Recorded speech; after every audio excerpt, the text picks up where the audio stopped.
Eu vou fazer aqui a questão 3 da P1 de 93, né?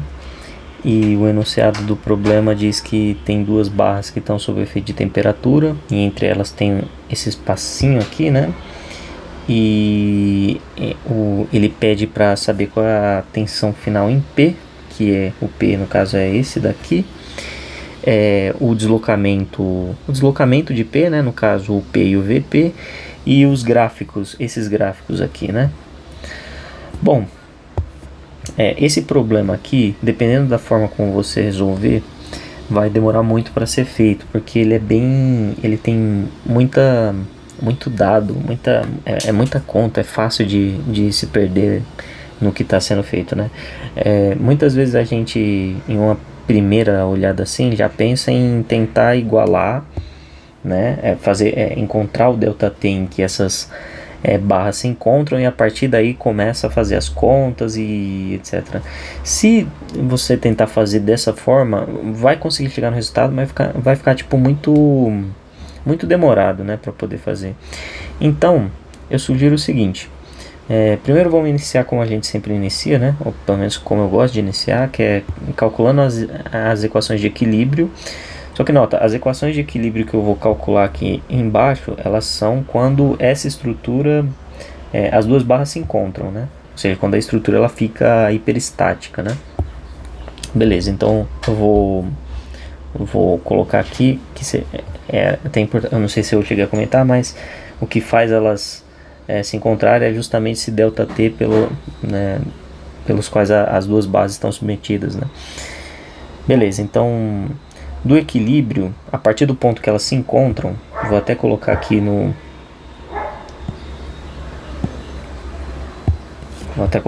é que eu tenho um determinado ΔT que não me interessa, em que essas barras se encontram, certo?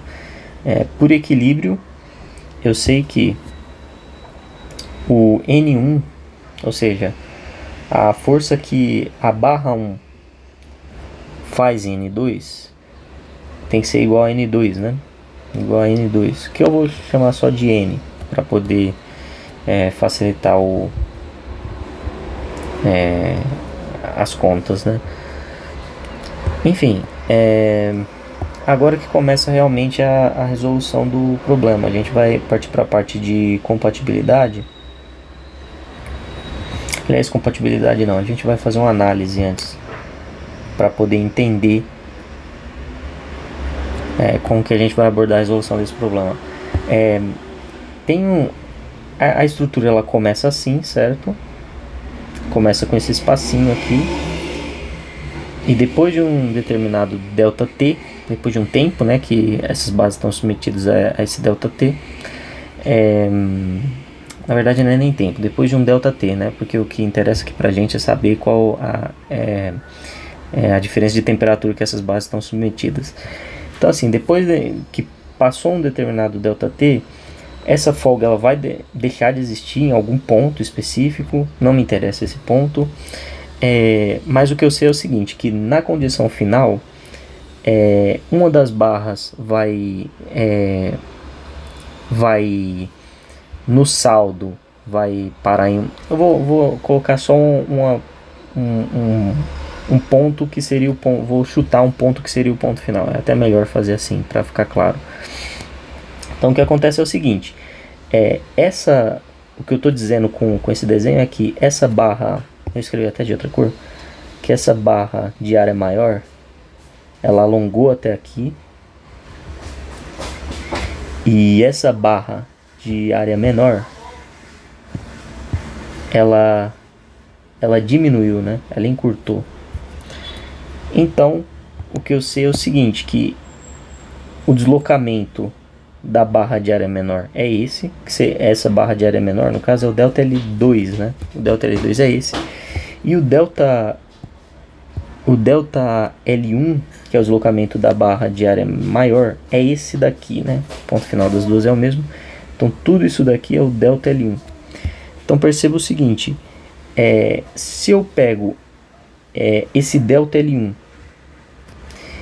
e subtrair ele do ΔL2, Ou seja, eu estou pegando tudo isso daqui e subtraindo disso daqui.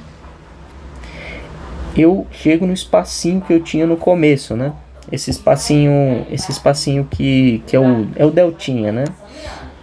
Aí o que acontece? Eu coloco aqui na minha equação. E essa daqui é a equação de compatibilidade, no caso, né?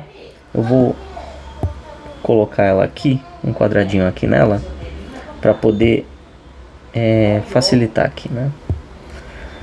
Bom, essa daqui é a equação de compatibilidade já que eu encontrei, né? Então, agora sim a gente vai partir para a compatibilidade. A gente precisa ter um certo cuidado, porque como eu disse que a estrutura se deforma dessa forma, desse jeito aqui que eu escrevi, eu preciso ser fiel a tudo que eu preciso carregar na hora de montar esses delta L's, né? Eu preciso ser coerente com o que eu disse aqui, que está expresso nessa figura, né? O que é ser coerente com isso que eu disse que está nessa figura? É fazer isso daqui, ó. Vou pegar essa cor aqui. O delta L1, ele é tal que o delta L1 no caso se dá o alongamento da barra 1. Ele é tal que a sua parcela da temperatura ela é positiva. Por quê? Porque como a temperatura tende a fazer a barra alongar e ela realmente alonga, significa que a parcela de temperatura é positiva, ou seja, é a parcela de temperatura que faz com que essa barra ela alongue, né? Em detrimento da normal que aparece a partir do momento em que a estrutura fica hiperestática, né? Beleza, então eu coloco que tem o alfa1 multiplicado pelo ΔT, que multiplica pelo L. O L é o mesmo das duas barras, né?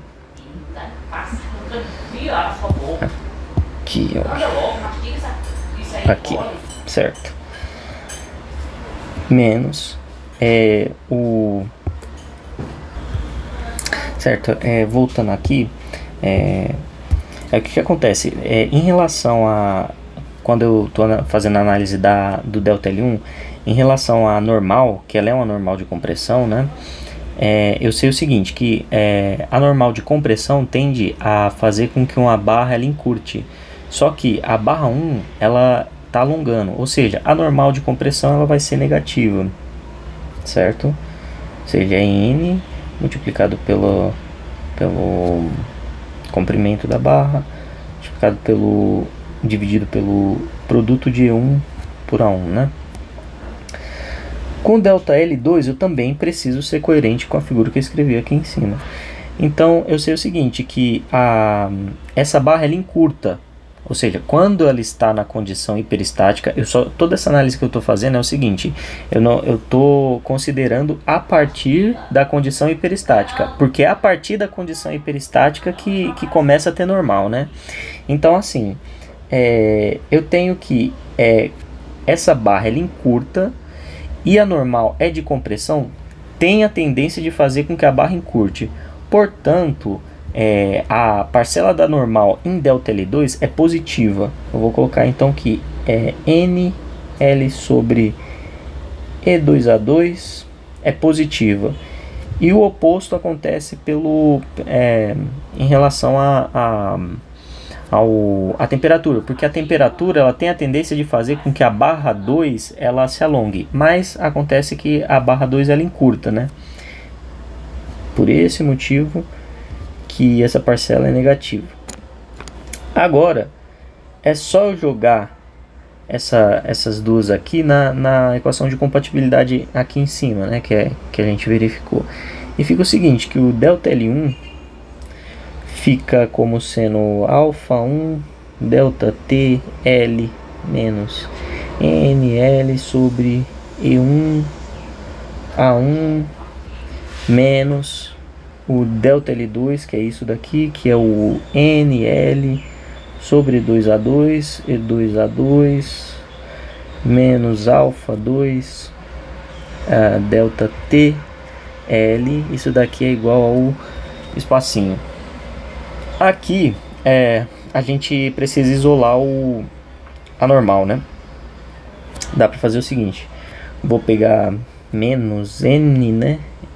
Isso, menos n que multiplica L sobre 1A1 mais L sobre 2A2 e 2A2 mais o L delta T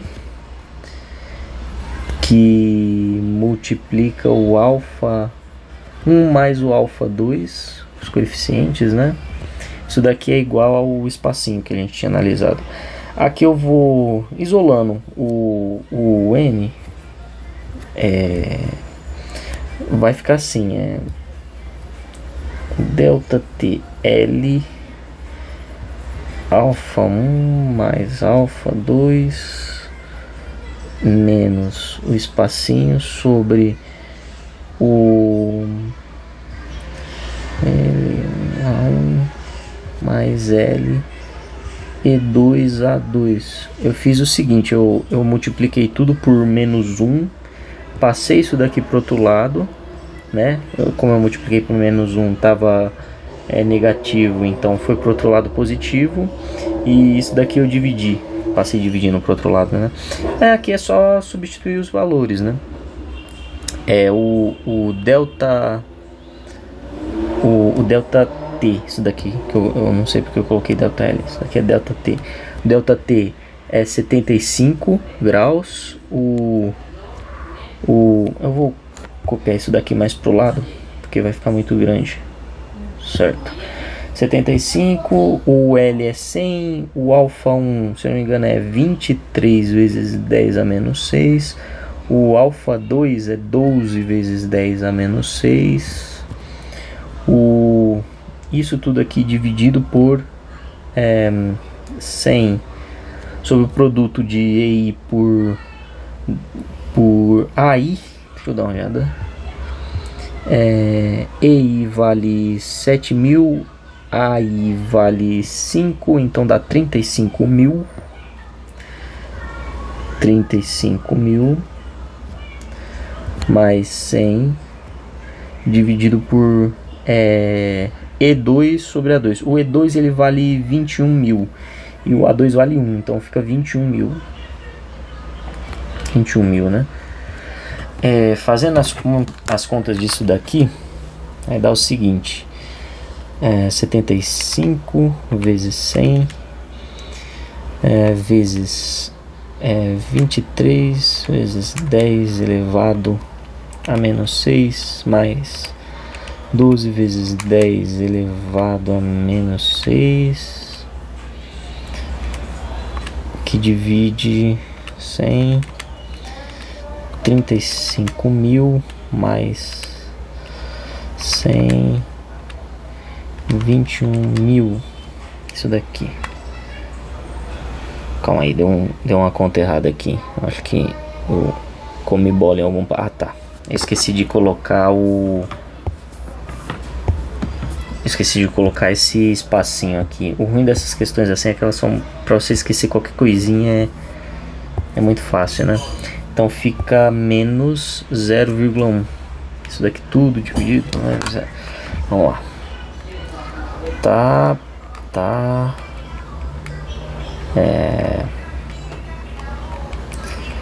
Ok. Menos 0,1. Certo. Deu no caso que a normal ela é 21,32. 21,32 kilonewton, né? Só que o que acontece? O problema ele pede atenção em P. P faz parte da barra 2, e a barra 2 tem por área 1 centímetro quadrado. Então é só dividir a normal que está na barra 2 pela sua área. Então fica 21,32 dividido por 1, que fica 21,32. Então a tensão em P é igual a 21,32 kN por centímetro quadrado, né? Beleza, essa é a resposta do primeiro item aqui, né? Beleza, agora a outra questão é... ele quer os deslocamentos, né? Os deslocamentos é tranquilo. O que a gente faz? A gente tem a gente tem o ΔT, né? Que é o 75. A gente também tem a normal, né? Que no caso o P faz parte da barra 2, né? A gente tem a normal, a gente tem o ΔT, então é só jogar na fórmula, né? Então fica o seguinte, eu vou até colocar aqui, calma aí, compatibilidade 4 seria encontrar o delta, colocar assim, UP, né? UP, encontrar UP, encontrar UP. O VP é zero, né? Porque só tem deslocamento na horizontal, então nem precisa colocar VP. No caso, a gente sabe o seguinte, que é válido aquilo que a gente fez para a parte lá de cima, né? Falando que a gente considerou que a barra 2 ela é que é vencida pelo esforço da barra 1, né? Então a gente precisa fazer aquelas considerações, né? Ou seja, a normal ganha a normal ganha da temperatura, né? A influência da normal ganha da influência da temperatura. Então beleza, a gente coloca aqui N multiplicado pelo L sobre 2. Por que L sobre 2? Porque é como se eu estou considerando só o deslocamento desse ponto aqui. Então é como se eu estivesse considerando a influência da temperatura só nesse trecho aqui da barra, né? Então beleza, L sobre 2 sobre E2A2 menos o alfa 2 delta T, que multiplica o L sobre 2 também, né? L sobre 2. Isso daqui é o P. O P é isso daqui. Eu tenho, então, é só substituir os valores, né? É 21,32 vezes 100 dividido por 2 dá 50 sobre E2A2. E2A2, o produto de E2 por A2 é 21.000, né? E2 por A2 é 21.000. Menos alfa 2. Alfa 2, se eu não me engano, é o 12 vezes 10. Isso, 12 vezes 10 a menos 6. 12 vezes 10 a menos 6. O delta T é 75. O L sobre 2 é 50. Certo? Eu vou fazer aqui a continha. E aí a gente, no final disso daqui, também tem que dizer o sentido, né? E aí o sentido dela é que assim, a gente considerou que ela tá encurtando, essa barra tá encurtando, mas a gente precisa de saber se de fato que a gente considerou de início é verdadeiro, né? Então vamos lá. Dá 21,32 vezes 50 dividido por 21.000 menos 12 vezes 10 elevado a menos 6 vezes 75 vezes 50. Tá. Isso daqui na minha calculadora tá dando isso daqui. 5,7 vezes 10 a menos 3. Se eu não me engano, no gabarito tá 0,057, que é a mesma coisa, 0,0057, né? 0057, que é a mesma coisa, né? Isso daqui em centímetros, né? Beleza, agora a gente quer saber qual é a orientação disso. Ou seja, o que eu quero saber é o seguinte: se de fato a estrutura, depois que ela se encontra, ela vai para cá ou se ela vai para cá, né? Olha, isso daqui é mais físico mesmo. A gente precisa verificar o produto de E1 por A1 e comparar com o de E2 por A2, certo? O que tiver maior produto o que tiver o maior produto, ele tem a tendência de se impor em relação ao outro. Então, se duas estruturas, no nosso caso foi a barra 1 e a barra 2, elas se encontrarem, né, o que tiver maior produto de E1 por A1 é o que vai conseguir fazer a outra deslocar, dado que, óbvio, as duas estão submetidas à mesma variação de temperatura, certo? Então, fazendo isso, a gente descobre que o nosso chute inicial, ele de fato ele está correto. Mas se não tivesse, é simplesmente questão da gente inverter a orientação que a gente tinha presumido anteriormente, né? E aí essa questão ela já fica acertada. Dá para fazer essa análise desde o começo, só que no começo, como já é muita coisa para pensar, então é mais interessante deixar para fazê-la no finalzinho. Então, a orientação dela é essa daqui, ou seja, o ponto P ele desloca horizontalmente nesse sentido. E aí ele pede os gráficos, né? Ele pede os gráficos da normal por temperatura. Esses gráficos é até importante falar. R1 é uma teoria linear, né? Então tudo vai ser reta no que a gente encontrar, né? Então, por exemplo, para fazer esse gráfico a gente faz o seguinte: antes de se encontrar essa estrutura aqui, ela não tem normal, certo? Porque é como se fosse duas estruturas isostáticas. A partir do momento que essas barras se encontram, começa a ter normal. E aí é só a gente pegar o valor que a gente descobriu, que é a normal lá no finalzinho, né? Que é no final de todo esse ΔT, que foi de 21,33 kN, e traçar uma reta. Eu vou fazer ele aqui. Para os demais gráficos é semelhante, entendeu? Mas é meio redundante fazer isso, que seria o delta θ por N, né? Ou N delta θ no caso.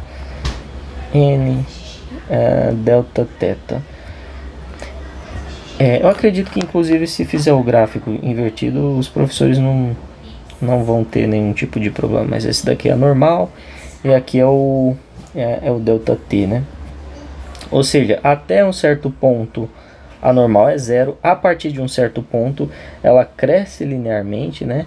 Que vai bater em um ponto onde ela é 75, que é o ΔT, né? Que a gente tinha calculado.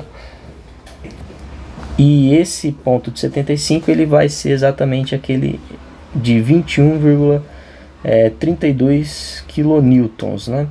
A gente só precisa saber esse ΔT onde ele se encontra, o que não é muito difícil de achar. É só a gente fazer o seguinte: o ΔL1 tem que ser igual ao ΔL2, apenas sob o efeito de temperatura, que é na condição em que as barras estão isostáticas. O que seria o seguinte: eu tenho α1 multiplicado pelo ΔT', que é a temperatura, que é a nossa incógnita, né?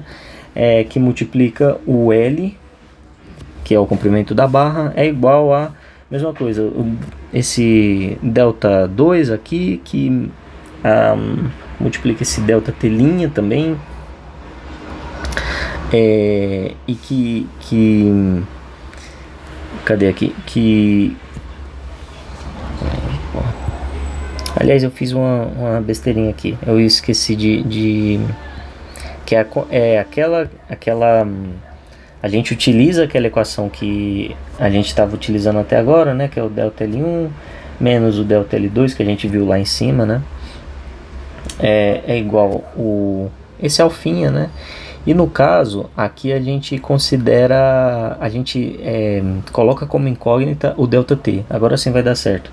É o α1 ΔT', multiplicado pelo comprimento, menos o α2 ΔT', que multiplica pelo L.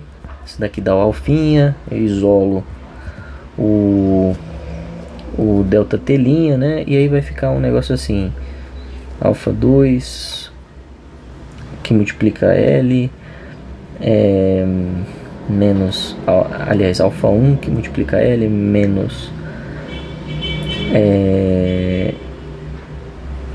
α2. Não, na verdade, como eu estou analisando na condição isostática, então eu quero saber o ΔL1 mais o ΔL2, ou seja, o deslocamento dos dois, né, que dê isso daqui. Eu não tô fazendo análise aqui na condição hiperestática. Então, tipo, é isso daqui assim, ó. Elas inicialmente começaram assim, aí por algum motivo, pela temperatura, aliás, essa daqui se expandiu X, essa daqui se expandiu Y, e eu sei que esse ΔL2 aí mais esse ΔL1, ou seja, a soma desses dois aqui é justamente esse daqui, né? Beleza. Aí agora sim, tá certo, calma aí. Alfinha, aí vai ficar aqui α1 ΔT' L mais α2 ΔT' L é igual a isso daqui. Aí dá pra ΔT' é igual a isso daqui. Dá pra eu colocar em evidência o L, somar os dois coeficientes, né? E aí eu faço essa continha aqui, né? Se eu não me engano eu vou fazer só esse daqui, ΔT', isso daqui vai me dar 0,1, 100, α1 mais α2 é 23 mais 12, isso daqui vai me dar 35, né? 23 mais 10, 33 mais 2, 35, isso, 35 vezes 10 a menos 6, aí joga isso daqui na calculadora, vai dar o seguinte, 0,1, 100 vezes 35 vezes 10 elevado a menos 6, isso daqui me dá 28,57. Eu vou dar uma olhada para ver se está certo. 28, deixa eu dar uma olhada aqui. Isso, 28,57. No caso é isso daqui. 28,57, que é o aliás, eu fiz o gráfico invertido, né? É o seguinte, isso daqui, ó, a temperatura que está aumentando. Eu fiz esse gráfico invertido, né? Se bem que tanto faz, mas eu acho que no gabarito eles colocam o ΔT na horizontal, né? Então esse daqui é o ΔT e aqui é a normal. E aí aqui é o 28,7 e aí ele cresce, né? Aqui no caso é o 75 e esse 75 ele vai bater lá na normal que a gente tinha calculado, que é de 21,32, eu acho. E é isso. E para os outros também se segue assim, é só encontrar pontos e fazer o gráfico coerente, né? Não é tão complicado. É só ter cuidado também para não perder muito tempo nisso. Mas é isso.